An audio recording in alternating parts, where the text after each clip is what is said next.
Taidumiha agukuru tuwe kushinga kwatiwe Lindsay rangarira vakakurera imbocheuka kwawakabva vazorodze mundangariro ndivo vakakuonesaso vaperudo ndivo vakakutumbura ndapota usavakumbura vaperudo ndivo vakakureraka ndapota usavakumbura vawawana pashoma usavakanganwe ndivo vakakorera mashoko avanokuudzaterera ndivo nyakukutumbura saka tenda Mwari kana wakayaruka baba namai vese varipo zvakare tenda Mwari kana wakasvika pakumisa musha wako vese varipo aiwe tenda Mwari vamwe dzingori shuviro dzisina dudziro kuita fungidziro isina tariro kana vari vapenyusa vape mutoro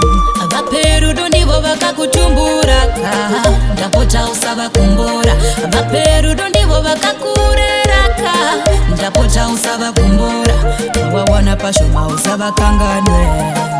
ndivo vakakorera mashoko avanokuudzaterera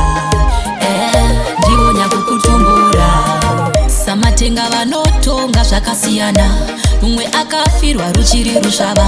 vamwe vakakura vachirerwa nehama sandima zvokuda kutonga kwedenga kana varipo vachiri vapenyu vachengete vachiri nyika dzino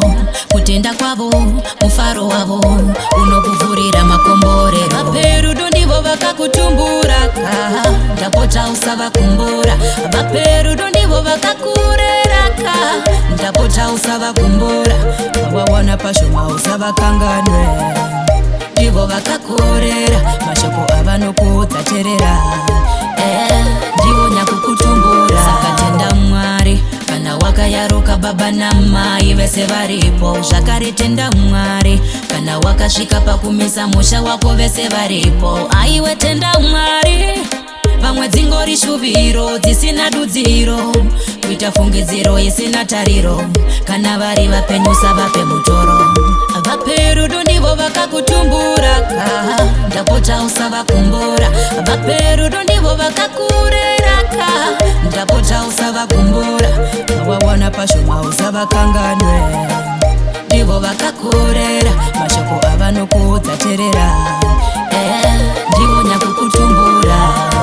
samatenga vanotonga zvakasiyana mumwe akafirwa ruchiri rusvava